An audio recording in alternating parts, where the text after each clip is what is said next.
This is the easiest thing you're gonna do on the Honda Element for about $10 and 5 minutes of your time. Fun fact, 03, 04 DX, EX models didn't come with a cabin air filter from factory. Guess they just wanted to save a little bit of money. Anyway, so let's look at how we're gonna remove this tray here. Well, this one is not exactly in the best shape.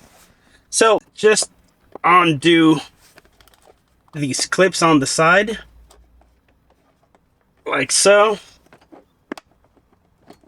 See that? So remove that clip, if you can see that. That's all you need to do, really.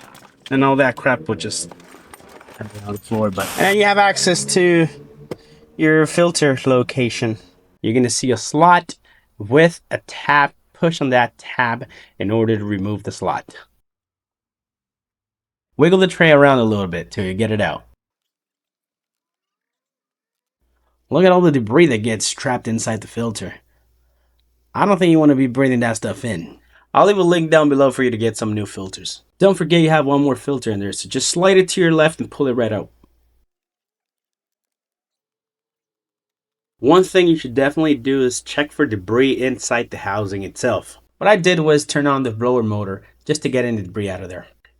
This next part is pretty simple. All you have to do is pull the old one out, put the new one in. There's only one thing to check for, and I'll show you right now what that is. Make sure the airflow is facing down. You see that arrow that says airflow? Make sure that's facing down on your tray. Now we're in installation is opposite of removal.